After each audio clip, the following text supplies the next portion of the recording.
முருகன் பக்தர்கள் அனைவருக்கும் அன்பு வணக்கங்கள்.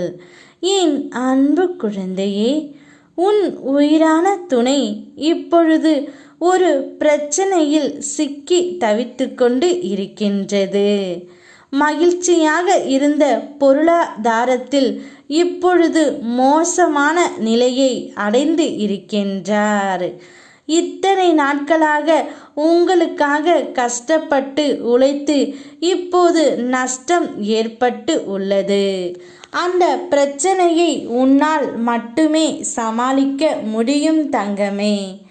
இந்நேரம் அவருக்கு உறுதுணையாக இருந்து அவருடைய பிரச்சனை என்னவென்று முழுவதுமாக அறிந்து கொள் தங்கமே.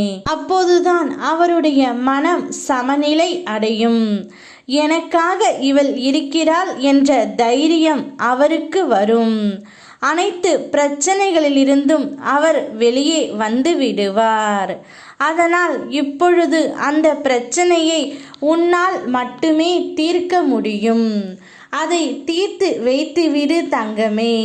நீ இன்னும் கொஞ்ச நாள் நான் பொறுத்து கொள்கிறேன் என்று என்னிடம் கூறி இருந்தாய் அல்லவா? அப்படி நீ பொறுத்து கொண்டதால் சில கர்ம வினைகளை ஏற்று நீ அனுபவித்து விட்டதால் அவை அனைத்தும் இப்பொழுது முடிவுக்கு வருகின்றன.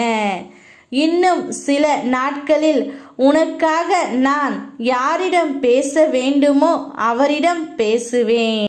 கிடைக்க வேண்டிய மகிழ்ச்சி அவர் தானாகவே தருவார் தங்கமே. பிரச்சனை காலத்தில்தான் நீ கூட இருக்க வேண்டும். அன்பாகவும் ஆறுதலாகவும் இரு. நல்ல மருந்தாகவும் உன் துணைக்கு நீ இப்பொழுது இருக்க வேண்டும். இதோ கர்ம வினையால் இப்பொழுது பிரச்சனையில் சிக்கி தவிக்கின்றார். இந்த கர்ம வினை தீர சில நாட்கள் இருந்தாலும் என்னுடைய பணி அதன் முன்பே ஆரம்பித்து விடும். நான் உனக்காக அதை செய்ய ஆரம்பித்து விட்டேன். மகிழ்ச்சியாக இரு, சாந்தம் கொள். எதற்கெடுத்தாலும் மனதில் பதட்டத்தை வைத்துக்கொண்டு வாடாதே.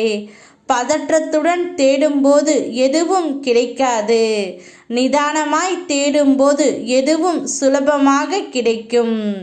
வாழ்க்கையும் அப்படித்தான் தங்கமே.